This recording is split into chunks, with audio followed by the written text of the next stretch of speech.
이 탕자에 비유하면 이 사진을 많이 보시지 않았을까, 이 그림을. 이것은 그 바로크 시대의 성화와 네덜란드의 유명한 대표적 화가였던 렘브란트라는 분이 그린 탕자의 그림입니다. 이 탕자의 비유, 탕자의 이야기는 너무 유명한 것이죠. 이 렘브란트가 이 그림을 그릴 때 보면 이 아버지와 이 방탕한 아들은 좀 더 밝게 주목을 시켰고, 뒤에 이렇게 숨겨져 있는 가족들은 좀 어둡게 채색을 했습니다. 오른쪽에 있는 할아버지 같은 분이 서 계시고, 또 성경에는 없지만 그 뒤에 벽에 있는 엄마, 그리고 큰아들, 불평하고 있는 큰아들 모습을 정확하게 표현해 놓고 있습니다. 이 탕자를 보면은 여러분들 이 그림을 혹시 집에 가지고 계시거나 진품은 없을 거고, 이렇게 띄워놓고 좀 깊게 묵상해 보시면 성경과 참 좋은 인사이트를 얻게 되는데, 밑에 이렇게 저 탕자의 발을 한번 보시면요, 너무 정말 이렇게 그 고생하고 힘들고 고통받았던, 그래서 머리는 다 벗겨지고 신발은 다 떨어진 이 홈리스단, 노숙자 같은 그런 모습을 아주 잘 표현을 했다라고 생각되어집니다. 만약에 이 그 렘브란트가 그린 그림만이 아니라 이 누가복음 15장에 나오는 탕자의 비유는 우리 기독교 2000년 동안에 동서고금을 막론하고 많은 사람들이 또 좋아했고, 많은 설교자들이 설교했고, 많은 화가들이나 문학가들이 이 주제를 가지고 여러 문학 활동도 했던 것을 우리가 볼 수 있습니다. 저한테 만약에 이 그림을 그려보라고 허락이 되면 저는 오히려 잘 보이지 않았던 그 형에게 초점을 맞춰서 그림을 좀 부각시키고 싶습니다. 거기다가 오히려 밝게 색칠을 하고, 잔뜩 화가 나서 다리를 꼬고 팔을 꼬면서 불만스러워하고 있는 저 형의 모습을 저는 집중적으로 좀 그리고 싶지 않을까 싶습니다. 왜냐하면 누가복음 15장에 지금 나타나고 있는 탕자의 비유의 주인공은 탕자가 아니라 저 형이기 때문에 그렇습니다. 오늘 예수님께서는 누가복음 15장에 세 가지의 비유를 말씀하십니다. 세 가지의 비유를. 첫째는 잃어버린 한 마리의 양의 비유, 두 번째로는 한 드라크마를 잃어버린 결혼해야 될 여인의 비유, 그리고 또 하나 마지막이 이 집 나간 둘째 아들 탕자의 비유입니다. 그런데 이 비유를 들어야 했던 이유가 있었어요. 왜 이 비유를 들어야 됐냐? 왜 이 잃어버린 마음에 대한 것을 주님이 보여주시기를 원했냐면, 오늘 15장 1절부터 3절을 보시면 모든 세리와 죄인들이 말씀을 들으러 가까이 나와왔다. 예수님께로 말씀을 들으러 모든 죄인들과 세리들, 버림받았던 사람들이 예수님께로 가까이 나아오니 바리새인과 서기관들이 수군거려 원망하여 이르되 이 사람이 죄인을 영접하고 음식을 같이 먹는다 하더라. 예수께서 그들에게 이 비유를 이르시되, 여러분 왜 이 설교, 이 비유, 이 말씀을 하셔야 했냐면, 예수님께 죄인들과 세리들이 나와서 말씀을 들으니까 종교의 지도자들이었고 하나님을 잘 알고 있었다라고 말했던 바리새인과 서기관들이 수군거리고 원망하기 시작했다는 거예요. 이 말은 예수님 앞에 그들이 나오니까 그들이 말하기를, 아니 어떻게 하나님의 말씀을 죄인들이 들을 수 있게 하느냐, 어떻게 하나님 말씀 앞으로 저런 잘못되어 있는 버림받은 사람들이 오게 하느냐, 그러므로 그것은 잘못됐다, 왜 죄인들이 하나님 말씀을 들어야 되느냐 원망하기 시작했고, 그것을 가지고 수군거리기 시작했다는 것입니다. 그래서 예수님이 이렇게 말씀하시는 거예요. 너희들이 정말 누가 잃어버린 자인지를 알게 원한다. 너희들이 잃어버린 바 되어진 그 사람의 마음을 알기를 원하고, 너희들이 왜 이렇게 되어졌는지를 오늘 듣기를 원한다라고 세 가지의 비유를 말씀하신 것입니다. 오늘 주님께서는 누가 버림바 되어진 건지, 누가 잃어버린 탕자였는지를 오늘 이 바리새인과 서기관들에게 말씀하고 계시면서, 바로 너희가 너희가 정말 하나님 앞에 버림받아진 자들이다. 너희가 하나님을 찾고 있고 종교 생활하고 있지만 너희가 탕자다라는, 너희가 잃어버린 양이며 너희가 잃어버린 드라크라며 너희가 집 나간 탕자라는 그 사실을 지적하시면서 오늘 그들에게 이 말씀을 하고 있는 거예요. 이 말씀은 오늘 종교인이었던 바리새인과 서기관들에게 탕자라고 지적하시면서 말씀하고 있는 것이라는 거예요. 그렇다면 탕자가 아니라 효자가 되기 위해서 우리가 어떻게 해야 되는가? 우리가 종교인으로서 예수님께 책망받는 이러한 그 바리새인과 서기관들을 보면서 우리도 동시에 어떤 부분을 놓치고 있고 어떤 부분을 간과하며 몰랐기에 그들이 주님 앞에 잃어버린 바 된 자라고 책망받은 일을 살펴보면서 오늘 우리가 효자 되기를 원하는 것입니다. 오늘 어떻게 하면 우리가 주님 안에서 효자 될 수 있을까요? 두 가지를 나누려고 합니다. 첫 번째, 참 효자가 되기 위해서 참 아들은 아버지의 마음을 이해하고 아버지의 마음과 같아야 하는 것임을 알아야 한다는 것입니다. 오늘 소위 이 탕자의 비유 스토리는 모두가 잘 아는 겁니다. 어떤 부잣집에 아들 둘이 있었어요. 근데 이 두 아들이 참 되게 달랐던 모양이에요. 둘째 아들이 어느 날 오더니 아버지 재산 내 거 나에게 줄 재산을 좀 미리 주십시오라고 말합니다. 이런 일은 있을 수가 없었어요.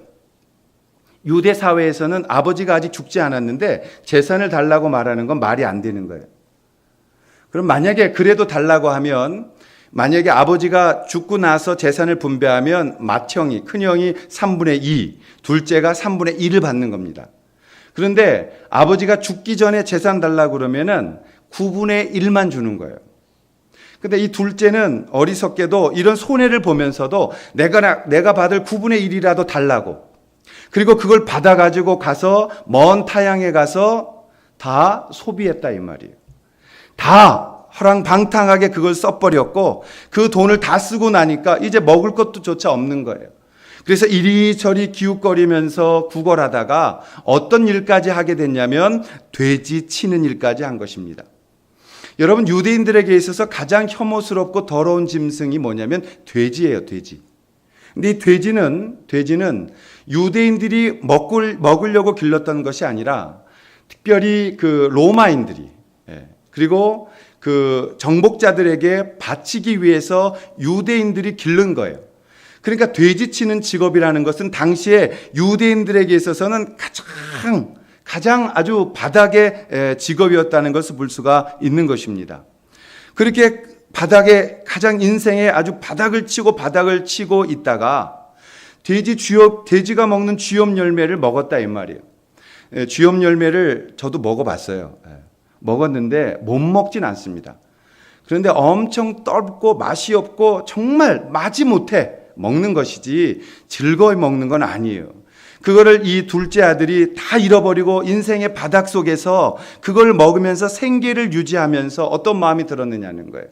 마음속에 이런 마음이 든 거예요. 우리 아버지 집은 하인도 잘 먹는데, 우리 아버지 집에 가면 그래도 먹고 사는 건 걱정 안 하는데 내가 아버지 집에 있었으면 얼마나 좋았을까. 내가 왜 이런 어리석은 선택을 했을까. 후회하지 않았겠어요? 그리고 마음속에 내가 아버지 집에 돌아간다면 아버지 받아주실까? 아니야. 맞아 죽을 거야. 다시 쥐염 열매 먹고 돼지와 덩굴어 그 속에서 잠자고 이런 생활하다가 어느 날 결심한 거예요. 그래, 가서 맞아 죽더라도 아버지 집에 가자. 이거보단 나을 거야. 그리고 정말 용기를 내서 한 걸음 한 걸음 집을 향한 것이에요.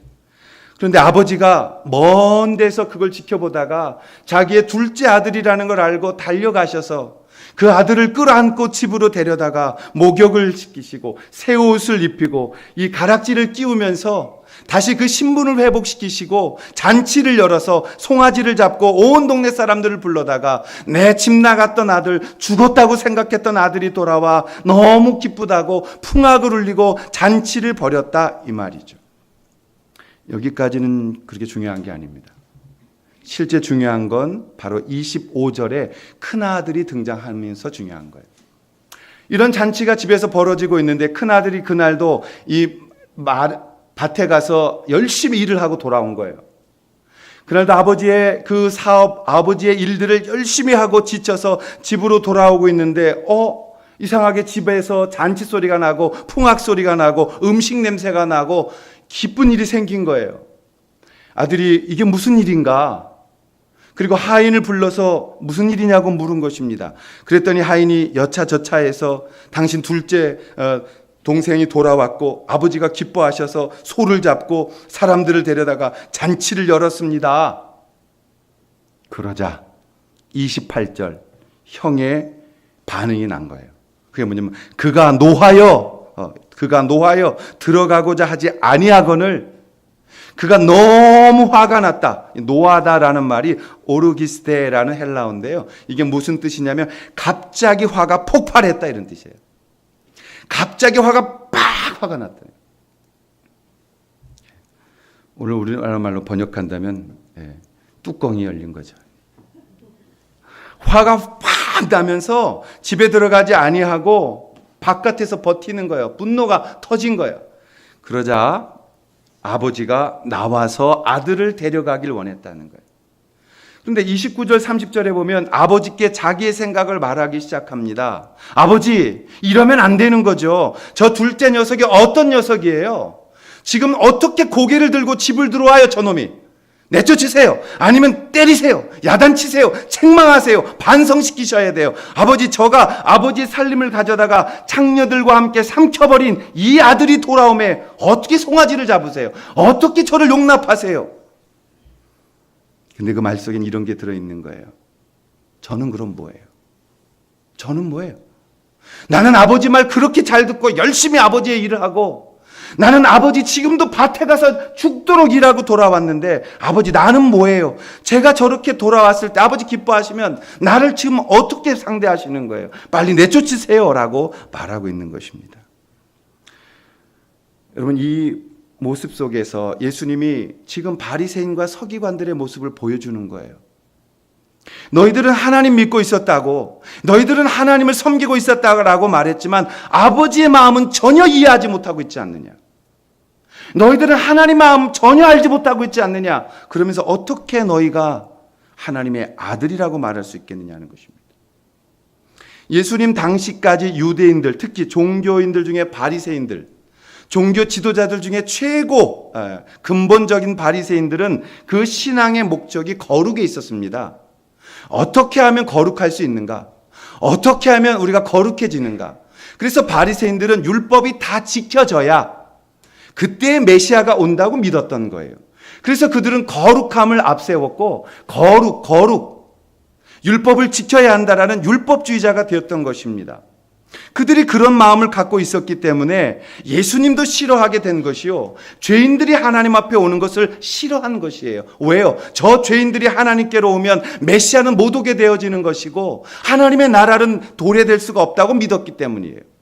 그들이 방향을 잘못 잡았기 때문에 거룩이라는 걸 쫓아갔기 때문에 하나님 아버지 앞에서 열심히 믿었음에도 불구하고 책망받는 신앙이 되었다는 것입니다. 여러분 신앙은 열심보다 더 중요한 게 뭐냐면 방향성입니다. 우리가 신앙생활을 방향을 잘못 잡으면 엉뚱한 일을 하게 되어지는 거예요. 이단자들의 문제가 뭐예요? 열심은 우리보다 더 특심이에요. 그런데 이단자들의 가장 큰 문제는 신앙의 방향이 잘못 잡혔다는 거예요.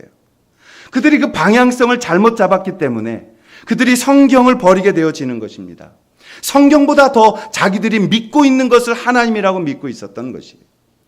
프랑스의 신학자였던 자크 엘룰이 이런 말을 했습니다. 우리가 하나님을 믿고 있는 것이냐 아니면 내가 믿고 있는 것을 하나님이라고 믿고 있는 것이냐. 여러분 우리가 우리 자신을 돌아보면서 오늘 해야 될 일은 무엇입니까? 다시 성경으로 돌아가서 정직하게 성경 앞에 우리를 비추어 보고 주님이 정말 우리 가운데 무슨 말씀을 하셨는지를 우리가 찾아내야 되는 거예요. 예수님이 원하신 것은 무엇입니까? 예수님은 마태복음 22장 29절에 보면 주께서 말씀하셨어요. 서기관들이 부활이 없다 하는 서기관들이 와서 질문했을 때, 사두개인들이 와서 질문했을 때 예수님께서 분명히 이렇게 말씀하십니다. 예수께서 대답하여 이르시되 너희가 성경도 하나님의 능력도 알지 못하는 거로 오해하였도다. 그리고 37절에 보시면 예수께서 이르시되 내 마음을 다하고 목숨을 다하고 뜻을 다하여 주 너의 하나님을 사랑하라 하셨으니 이것이 크고 첫째 되는 계명이요 또 내 이웃을 내 자신같이 사랑하라 하셨으니 이 두 계명이 온 율법과 선지자들의 강령이니라. 여기서 강령이라는 것이 무엇이냐면 제일 큰 계명이라 이 말이에요. 다른 모든 율법은 이 사랑하라는 계명 아래 매달려 있다. 그래서 영어 성경에는 행온이라는 단어가 들어가 있는 거예요. 모든 율법은 사랑하라는 율법 밑에 있는 작은 것들이므로 우리가 사랑해야 된다. 사랑이 가장 큰 것이고 사랑이 모든 율법을 지키는 것이다 라고 주님이 말씀하고 있는 것입니다. 구약에서는 신명기 6장 4절에 보시면 이스라엘아 들으라 우리 하나님 여호와는 오직 유일한 여호와시니 너는 마음을 다하고 뜻을 다하고 힘을 다하여 내 하나님 여호와를 사랑하라고 말씀하셨다. 여러분 신앙생활은 사랑이 제일 큰 법이에요. 사랑이 가장 큰 위대한 말씀이고 율법입니다. 그러므로 우리가 사랑하면 모든 법을 지켰다라고 주님이 인정해 주시는 것이 되는 거라고요. 그런데 그 당시에 종교인들은 거룩이라는 것을 잘못 잡아서 열심히 있었고 종교적으로는 최선을 다했지만 그들은 영 다른 쪽으로 자신의 신앙들이 갈 수밖에 없었다라는 것입니다. 큰아들은 아버지를 모르고 있었어요. 큰아들은 아버지의 마음을 이해할 수 없었어요. 큰아들은 아버지를 알지 못하면서 아버지와 함께 그 집에 거하고 있었던 것입니다. 오늘 예수님께서 죄인들과 세리들이 오는 것을 보며 투덜거리고 원망하고 있는, 불평하고 있는, 안 된다라고 말하고 있는 그 종교 지도자들을 향해서 너희들 신앙생활 방향이 잘못된 거잖아. 하나님은 사랑하라고 말씀하셨는데 그 하나님은 전혀 알지 못하고 너희들은 다른 걸 믿고 있는 거잖아. 하나님의 사랑을 너희들이 붙들었다면 저들이 오는 것을 왜 말렸겠느냐? 저들이 올 때 왜 사랑으로 맞아들이지 못했겠느냐? 너희는 마치 이 큰형처럼 동생이 온 것을 보면서 아버지의 마음을 이해하지 못하고 아버지의 마음을 전혀 함께 나누지 못하는 아버지하고는 다른 마음을 갖고 있다라는 걸 지적하고 있는 것입니다. 사랑하신 여러분, 우리가 아버지의 마음은 어떤 거예요? 아버지의 마음은 이 둘째가 돌아오는 것을 기다렸단 말이에요. 하루 이틀 기다리셨겠어요? 이 이야기가 여러분 중간에 몇 년인지 몇십 년인지 우리는 아무도 몰라요. 얼마나 둘째 아들이 집 나가 있는지는 몰라요. 그러나 성경은 말합니다. 매일매일 아버지는 그 문 앞에 나아가서 둘째 아들을 기다리고 있었다. 그러면 첫째 아들이 그걸 봤을 거 아니에요. 아버지가 매일 집 나간 둘째 아들 기다리고 있는 그 마음을 알았을 거 아니에요. 근데 왜 아버지의 마음을 전혀 이해 못하고 있었느냐. 오늘 이 본문 15장의 주제는 잃었다가 다시 얻은 기쁨을 말하는 것입니다. 오늘 이 본문은 아버지를 알고 아버지의 마음으로 우리가 함께 나가야 된다라고 말하는 것입니다. 그런데 우리가 이 신앙이라는 것을 잘못 정의하게 되어지면 우리는 열심을 내지만 그 방향성이 다르기 때문에 잘못됐기 때문에 우리의 신앙이 다른 곳으로 간다라는 것을 보여주고 있는 것입니다. 우리는 특별히 한국교회를 위해서 많이 기도하고 있습니다. 한국교회가 어떤 땅입니까? 많은 선교사들이 오셔서 핏값으로 주고 이 조선 땅, 그 열악했던 땅 가운데 많은 분들의 피 흘림과 또 어린아이들 순교하면서까지 이 땅에 복음을 전해주었던 땅입니다. 하나님이 마지막 21세기에 분명히 쓰시기 위해서 이 땅을 하나님의 선민의 아들로서 삼으시고 이 땅을 통해서 세계 선교와 복음 전도를 하시고자 했던 땅입니다. 언제부턴가 교회가 방향성을 잘못 잡았어요. 여러분, 이 천주교가 100주년 됐을 때와 우리 개신교 100주년 됐을 때 뭐 했는지가 저는 정확하게 그때부터 이 분수령이라고 생각해요. 갈라졌어요. 여러분, 천주교는 서민들 위해서 병원 짓고 서민들 위해서 개안 수술해주고, 물론 거기에 정치적 사제들이 껴서 이 문제를 일으키고 있는 것이 문제입니다만, 그때 개신교는 100주년 됐을 때 뭐 했냐면 기념 빌딩 지었어요. 우리가 지금 왜 개신교가 이렇게 교회 성장에 목숨을 걸고 누가 더 높게 더 넓은 건물 짓느냐 싸움 싸우고 외향적인 업적에 빠져들고 목사들은 이름 석자 날리려고 이렇게 노력하게 되어졌느냐? 이 목회 성공이라는 기준이 잘못 두어졌기 때문에 그런 것이에요. 우리가 이것을 잘못 두게 되어지면 열심히 할수록 잘못하는 게 되는 것입니다. 그리고 인간의 종교가 되어져 버려서 한국교회가 다시 돌아가야 하는 중요한 부분이 바로 이 부분이 되어진 것입니다. 우리가 다시 아버지의 마음을 알아야 돼요.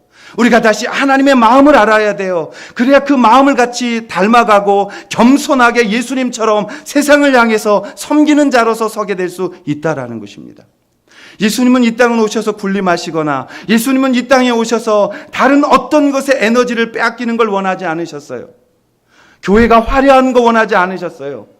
교회가 군림받는 거 원하지 않았어요. 교회가 다 작은 교황이 돼서 다스리고 매니지먼트 하는 것으로 교회가 바뀌기를 원하지 않으셨어요. 주께서 말씀하십니다. 인자에 온 것은 섬김을 받으려 함이 아니요 도리어 섬기려 하고 내 목숨을 다른 사람의 대속물로 주려 왔다라고 말씀하셨어요. 그럼에도 불구하고 우리는 그것을 건너뛰어서 우리가 하고 싶은 것을 하면서 그것을 신앙이라고 부르고 있는 것입니다. 여러분, 그것은 신앙에 대한 모욕이에요. 예수님에 대한 모욕이라고요. 예수님의 십자가의 죽으심에 대한 모욕이라고요. 우리가 오늘 주님을 사랑한다면, 주님의 마음을 안다면 적당하게 그렇게 종교적 생활하면서 우월주의에 빠져 있고 다른 사람과 비교하면서 나는 저 죄인 같지 않아 라고 말하고 있어서는 안 된다고 주님이 가르치고 있는 것입니다. 우리가 교회 올지 몰라요. 우리가 찬양 부르고 있을지 몰라요. 우리가 어떤 교회 다니고 있을지 몰라요. 그러나 그것이 주님 안에서 사랑이 없는 것이라면 우리 또한 종교주의자가 되어지는 것입니다. 그리고 주의 마음을 모르는 것이에요. 사랑하신 여러분, 우리에게 있어서 가장 중요한 것은 주님의 마음을 붙드는 거예요. 여러분, 우리가 죄가 없을 수 있나요? 정직하게 이야기하죠. 여러분, 여기서 오늘 예배 드리고 문 앞에 나가면서 또 죄 짓고요. 죽으라고 통성기도하고 나가면서 죄 짓는 걸 저를 봤어요. 제가 하나님 앞에서 그냥 밤에도 기도하고 죄 짓고 나가다가 뭐가 안 돼 있으면 청소를 어떻게 한 거지? 아니, 이걸 왜 안 치고 갔어? 누가 하란 말이야? 식당에 내려갔는데 뭐가 안 돼 있으면 이건 또 내가 다 치워야 되잖아. 그러면 이게 그럼 내가 지금 뭐 하고 있는 거야? 죽도록 기도하고 내려오면서 불평하고 기도하고 내려와서는 다른 사람 원망하고 하나님 앞에 신세한탄하고. 여러분, 우리가 어떻게 되어야 진짜 거룩이라는 걸 온전히 취해서 하나님을 기쁘시게 할 수 있겠어요? 우리는 여러분 어떤 일을 해도 죄 가운데 거하는 것입니다. 우리는 아무리 의로운 척해도 죄인임을 부인할 수가 없는 것이에요. 그 죄를 안 지으려고 노력하는 것보다 더 중요한 게 뭐냐면 하나님 앞에 나오는 거라고요. 아멘.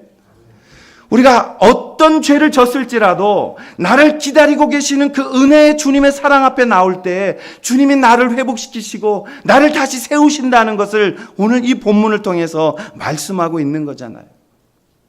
우리가 주님의 은혜로 나아가야만 한다고. 우리가 주님의 그 마음을 알아야 한다고.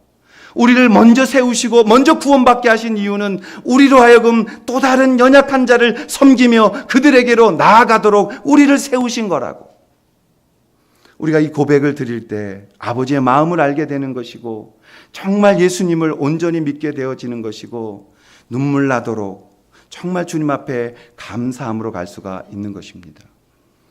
여러분, 사랑하는 것이에요. 신앙은 사랑입니다.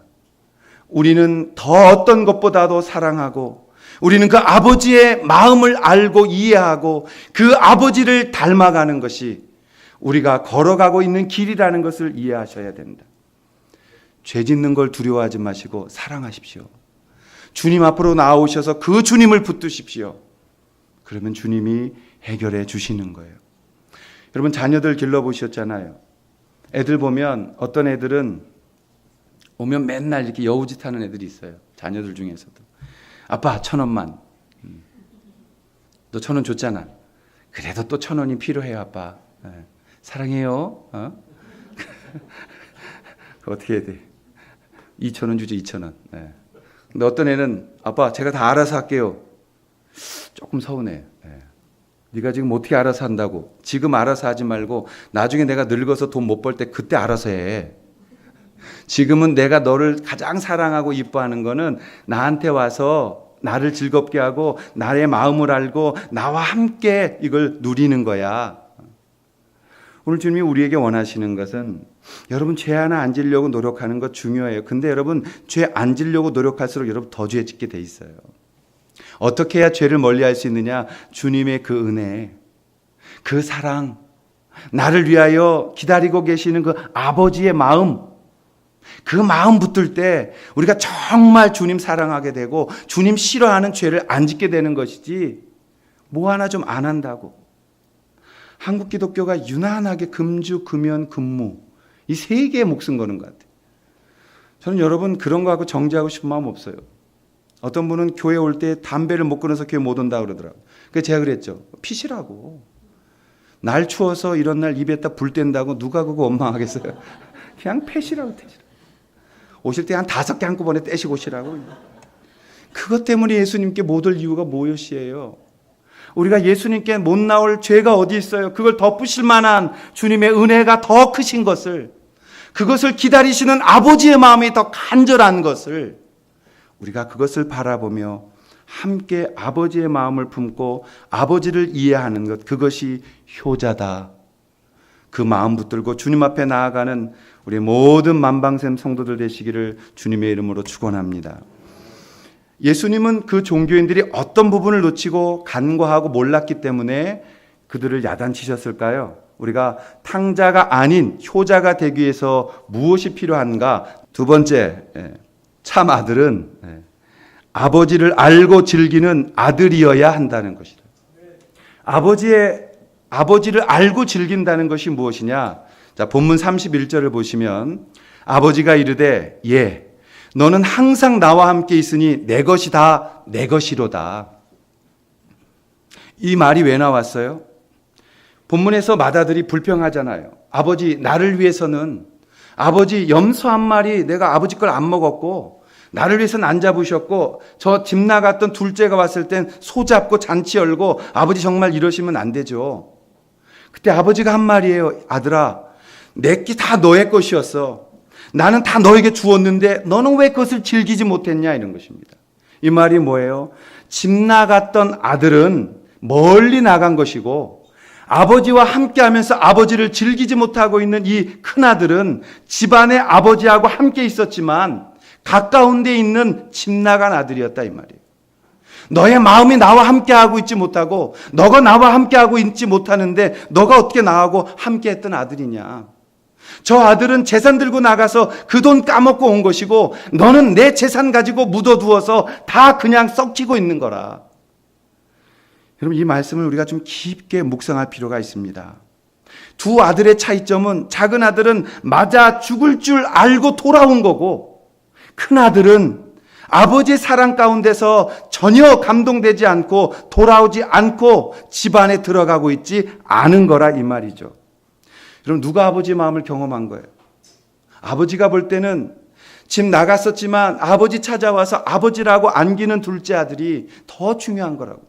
집안에 있으면서 아버지 외면하고 아버지 마음 이해 못하고 종처럼 하고 있는 그 큰아들에 대해서 우리가 정확히 볼 필요가 있는 거예요. 29절에 이렇게 큰아들이 말했어요. 내가 여러 해 아버지를 섬겨 명을 어김이 없었다. 여기서 섬겨라는 말이 둘류오라는 말입니다. 거기서 둘로스라는 말이 나오는 거예요. 그게 종입니다. 노예입니다. 내가 아버지를 섬겼다라는 말할 때 이 아들이 말한 거예요. 나는 종처럼 일해왔습니다. 나는 아버지의 아들로서 당당하게 아버지를 즐거워하고 아버지 것을 즐기면서 아버지의 마음으로 살아온 아들이 아니었다 이 말이에요. 종처럼 일했습니다. 종처럼 섬겼습니다. 아버지가 볼 때 누가 떠나 있는 아들이에요? 누가 아버지의 마음에서 멀어져 있는 아들이에요? 아버지께 반항하는 이 큰아들이 아버지는 떠나 있는 아들이라고 보는 것이다 이 말이에요. 여러분 우리가 오늘 이 말씀을 좀 깊게 묵상하면서 우리를 지켜보셔야 돼요. 여러분 우리가 주님 앞에 예배드리고 종교적으로 살아가고 좋은 예배당에서 편안하게 예배하고 있지만 정말 우리가 가장 중요한 아버지를 즐거워하고 있나요? 아버지의 마음으로 기도하고 있나요? 아버지의 그 성령의 좋은 것들을 누리며 그것으로 하나님 앞에 감사함과 기쁨과 주님 안에 살아야 될 목적을 찾고 나아가고 있나요? 아니면 우리가 그냥 주일에 와서 한번 예배드리고 11조 하는 거 종교새처럼 떼어드리고 아버지 더 이상은 참견하지 마세요. 이건 다 내 거예요. 내가 알아서 할 거예요. 적당히 시간 들여버리고 하나님 아버지 앞에 나는 할 도리 다 했어요라고 말하는 큰 아들과 같은 그런 마음을 갖고 있는 것은 아닌가. 여러분, 그것을 우리는 신앙의 매너리즘이라고 말해요. 기도하지 못하고 말씀 보지 못하고 아버지 것 즐거워하지 못하고 아버지로 기뻐하고 십자가의 보혈로 감사하고 그 아버지를 생각하면서 그 아버지의 초점이 맞춰 있는 그러한 인생을 사지 않아요. 하나님 사랑한다고 말합니다. 그러나 정말 하나님 사랑하지 않아요. 일주일에 한 번 와서 예배드리고 나머지 모든 날들은 전부 다 비즈니스에 빠져 있으니까요. 예배할 때만 아버지 사랑한다고 말하고 모든 일주일의 삶이 돈, 어떻게 해야 돈을 더 버는가, 어떻게 해야 부자가 되는가, 어떻게 해야 되는가. 돈. 우리의 영혼은 다 돈에 팔려 있는 것이에요. 하나님 앞에 가장 소중한 내 영혼은 거의 말라 죽어가고 있어요. 내 영혼은 말씀 앞에 반응도 못하고 내 영혼은 삐쩍 말라 아사 직전까지 내버려 두면서 여전히 바쁘다. 하나님 앞에 한번 예배드린 것으로 바쁘다. 다른 것을 찾아다니는 겁니다. 하나님이 내게 기대하신 기대도 팽개치고 하나님이 내게 주신 직분이라는 것도 그냥 종교의 스펙의 일부로 내가 어느 교회에 몹니다. 나의 자랑거리로 우리는 주님과 함께 비즈니스 하는 것이에요. 사랑하신 여러분, 하나님이 그러기를 원하시겠느냐고. 기도할 시간이 없을 정도로 바쁜 걸 원하시겠냐고요. 하나님 말씀 펴서 그 말씀 앞에 주의 사랑을 만날 시간이 없을 만큼 바쁜 것을 기뻐하시겠냐고요. 우리가 큰아들이잖아요. 우리가 하나님 앞에 늘 있다고 말하면서도 우리는 하나님을 즐거워하지 않고 하나님을 기뻐하지 않고 하나님 외면하고 적당히 종교적으로 그 아버지 앞에 눈도장 찍고 지나가는 큰아들이 우리잖아요. 여러분, 정말 십자가의 보혈이 그 보혈이 귀중하게 우리의 삶 가운데 다가오나요? 아니요. 구원받은 건 사실이니 변하겠습니까? 교리적으로 한번 구원받은 사람은 지옥 가지 않는다고 하니 내가 지옥 가겠습니까? 오늘 우리도 이 말씀 하나님 아버지 앞에서 여러분 묵상하시면서 내 영이 탄식하고 아파하고 슬퍼하고 매일 목말라 메말라 죽어가는 그 나를 바라보면서 여러분 성령의 자유케 하시는 기쁨, 하나님이 주시는 그 은혜, 하나님이 내게 부어주시기를 원하는 소망, 하나님이 내게 말씀하여 주시는 그 영광의 그 하늘에 신령한 것들을 우린 다 사용도 안 하고 묻어두고 잊어버리고 그냥 늘 불평하고 뭐 조금만 하면 불만하고 적당히 이만큼 했으니 됐다라고 말하는 종교적 타협 속에서 남의 잘못 찾아내고 우리가 교회 봉사하는 것으로 주님 앞에 다 했다라고 말한다면 우리가 오늘 본문의 큰아들인 것입니다. 만약에 우리가 정말 아버지의 마음 알고 그 아버지를 즐기는 사람들이었으면 아버지가 먼 데서 작은 아들 보고 쫓아가서 끌어안고 잘 왔다고 울고 내가 살아있었구나 얼마나 기다렸는데 그럴 때 형이 어떻게 했어야 됐어요? 쫓아 달려가서 아버지와 함께 그 둘째 동생을 끌어안으면서 동생아 잘했다고 잘 왔다고 아버지와 내가 너를 얼마나 기다렸는데 내가 너를 얼마나 걱정했는데 아버지가 늘 네 방 바라보시면서 언제 오냐 내가 아버지와 함께 너를 얼마나 기다렸는데 동생아 잘 왔다고 그를 끌어안아 줘야 되는 것 아니에요? 주님 안에서 주님 그 십자가의 보혈로 나를 인쳐주셨고 그 보혈로 나를 목욕시키셨고 그 보혈로 구원시켜 주셨다면 내가 주님 앞에 적당히 선거놓고 적당히 주님 앞에 봉사하고 적당히 주님 사랑한다고 말할 수 없습니다. 주님 내가 주님의 것입니다. 내가 주님 사랑합니다. 내가 정말 주님의 마음 갈기를 원하고, 내가 정말 주님의 것으로 이 땅을 바라보길 원하고, 정말 주님의 마음으로 이 짧은 인생 살기를 원하고, 주님 나의 삶 속에서 하나님 일하여 주시기를 원하고, 나와 동행해 주시기를 원하고, 나를 기다려 주시는 그 아버지 만나기를 원한다는 간절한 우리의 고백이 있어야 되지 않나요? 무엇을 해도 우리의 이 감격이 없다면 주님 기뻐하시지 않을 거라고. 우리가 주님 안에 나와 있어도, 몸은 와 있어도 마음이 다른 데가 있으면 주님 기뻐하시지 않을 거라고. 그 아들이 집에 들어와 문 걸어 잠그고 자기 방에 들어가서 혼자 있다면 그 아버지가 기뻐하셨겠어요? 오늘 주님이 여러분 기다리는 거예요. 오늘 주님이 너가 나오는 것뿐만이 아니라 네 마음으로 나를 사랑하면 어떻겠냐. 네 마음으로 이 나라 이 민족 위해서 애쓰면 어떻겠냐. 이 나라 이 민족을 보소서. 황폐해져 가고 있습니다. 이 나라 이 민족을 보소서. 복음이 사라져 가고 있습니다. 이 나라 이 민족 5만여 교회를 보소서. 작은 교회는 다 말라 죽어가고 있고 큰 교회들은 다 허상의 꿈을 붙잡으려고 쫓아가고 있습니다. 하나님, 우리를 불쌍히 여겨달라고. 주님, 우리가 아버지의 마음을 되찾고 아버지의 마음으로 이 땅에 서서 아버지가 하시고자 하는 일을 우리가 할 수 있게 해달라고. 여러분이 어떤 죄를 졌는지 모르지만 하나님 앞에 나올 때 여러분 가식 갖고 나오신다고 숨겨지지 않아요. 하나님 앞에 나올 때 종교적인 모습 갖게 되어지면 여러분이 종교인 되어지는 것이에요. 종교인이 되어지면 우리가 하는 것은 뻔한 것이에요. 교회가 사람 숫자 세게 되고 사람 머리수에 따라서 그 판단하게 되어지고 우리가 주의 마음을 다 잃어버리고 주님이 우리를 지으신 그 마음 다 잃어버리고 그냥 적당히 하는 것으로 주님의 우리의 우선순위가 사라져버리고 하나님 앞에서 우리끼리 만족하는 신앙인이 되어지는 것이에요. 춥습니다. 이 겨울 우리가 추우면 가난한 자들은 더 추울 겁니다. 우리가 다른 사람을 돌보지 아니하고 교회가 우리끼리는 괜찮다라고 말한다면 주님 기뻐하지 않으실 겁니다. 오늘 주님의 마음 우리가 붙들고 주께서 우리 가운데 참 돌아온 아들 붙들고 덩실덩실 춤을 추시는 그 아버지의 마음 붙들고 우리가 그 마음으로 주님 앞에 나와 그 마음으로 우리의 삶을 드리고 우리의 마음을 드리고 우리의 정성을 드리고 우리의 힘을 다하고 주님을 섬길 수 있다면 주님 어떻게 말씀하시겠어요? 역시 너는 내 큰아들이다. 내 장자다. 내가 너를 믿어. 내가 너 때문에 기뻐. 내가 너 때문에 힘이 나. 나는 너가 자랑스러워.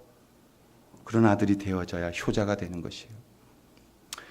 여러분 이 땅 살면서 너무 편한 것 찾지 마십시오. 천국 가고 싶은 마음이 사라집니다. 이 땅 살면서 너무 많은 것들 갖다 쌓아놓지 마십시오. 천국이 그리워지지 않습니다. 너무 많은 것들 가져서 주님 없다고 부인하지 마십시오. 주님 늦게 와달라고 말하는 그럴 정도의 우리 삶이 되어졌다면 주께로 돌아오셔서 그 주님 오시옵소서. 우리가 기다리며 주님 오실 날을 사모하오니 우리의 그런 삶이 되게 하시고 그런 교회가 될 수 있도록 주님 우리를 붙들어 달라고 큰 아들이 회개하고 효자가 되어지는 그런 역사가 우리 안에 있기를 주님의 이름으로 축원합니다. 기도하겠습니다. 여전히 우리가 부끄럽고 죄송하고 여전히 주님 앞에 부족함 투성이지만 주님의 은혜와 사랑 안에서 우리를 기다리시는 그 은혜, 그 사랑 아버지 앞으로 날마다 걸어가게 하시고 우리가 무엇인가가 우리의 모습 속에 만들어져 갈 때 더 겸손하게 해주셔서 주께서 말씀하시기를 인자가 온 것은 섬김을 받으려 함이 아니요 도리어 섬기려 하고 나의 목숨을 많은 사람의 대속물로 주려 함이라고 말씀하셨던 그 말씀 잊지 않게 하셔서 교회가 섬기는 교회 되게 하시고 우리가 섬기는 성도들 되게 하시고 철저하게 어떤 일이 될 때 겸손하게 주님 앞에 낮아질 수 있도록 인도하여 주시옵소서.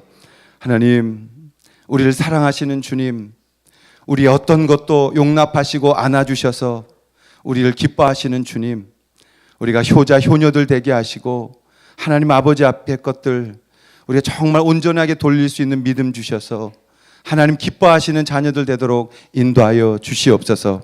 그 사랑 감사하고 그 은혜에 감사하고 우리를 사용하시는 것 감사하고 우리에게 기회 주신 것 감사하고 우리와 함께 하시는 것 감사드리며 영원히 우리 안에 늘 함께 거하여 주시기를 성부와 성자와 성령의 이름으로 축원하옵나이다. 아멘.